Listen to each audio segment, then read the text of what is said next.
कहते हैं कि मन इतना चंचल होता है कि यदि वह नियंत्रण में न रहे तो व्यक्ति अशांत महसूस करने लगता है।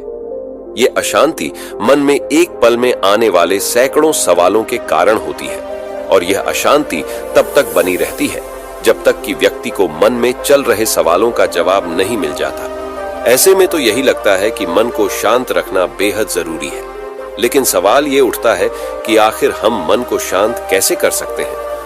गौतम बुद्ध के मुताबिक मन को शांत करने के लिए उसे समझना जरूरी है। बुद्ध के बताए वे तरीके जिनसे मन को समझना आसान होगा और हम उस पर कंट्रोल करने का प्रयास कर सकेंगे। मन को जानने से जुड़ी है गौतम बुद्ध की ये कहानी है। पहला चरण। एक बार एक व्यक्ति गौतम बुद्ध के पास गया और पूछा कि मन को नियंत्रित करने का पहला चरण क्या है। बुद्ध कहते हैं, अपने मन को समझने का पहला चरण है इसके द्वारा दिए गए लालच की व्यर्थता को देखना समझना। दरअसल जब मन अनशांत होता है तो कई तरह के लालच देता है, और जिसने मन द्वारा दिए इन लालचों को पहचान लिया, समझ लो कि उसने मन को समझने का पहला चरण समझ लिया। फिर व्यक्ति बुद्ध से पूछता है कि लेकिन हमें यह कैसे पता चलेगा हमारा मन हमें लालच दे रहा है और वह लालच व्यर्थ है। इसका जवाब देते हुए बुद्ध कहते हैं, अनुभव से।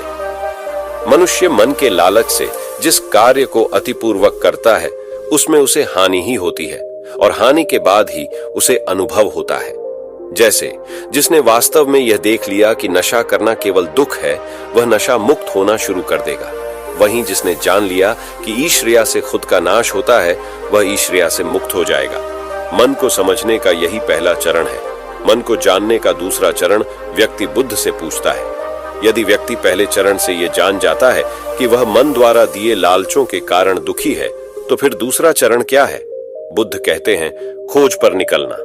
दूसरे चरण के लिए ऐसे व्यक्ति की खोज पर निकलना होगा जो पहले ही अपने मन को जानकर इससे मुक्त हो चुका है। दरअसल एक ऐसा ही व्यक्ति तुम्हारा मार्गदर्शन कर पाएगा।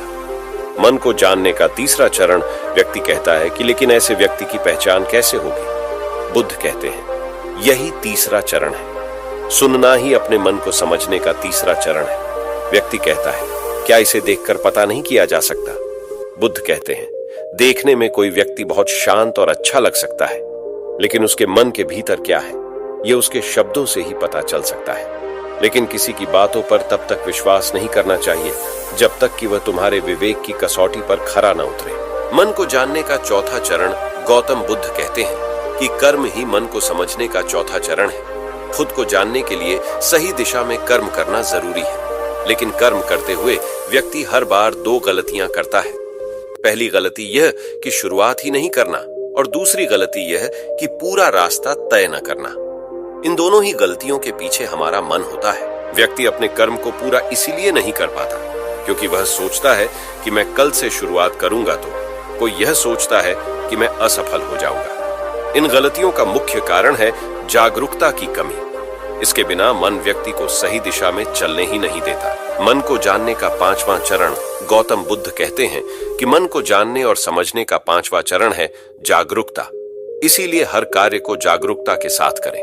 बिना जागरूकता के साथ किया गया कार्य या फिर जिया गया क्षण मृत्यु के समान है। व्यक्ति बुद्ध से पूछता है, अपने जागरूकता के स्तर को कैसे बढ़ाया जा सकता है?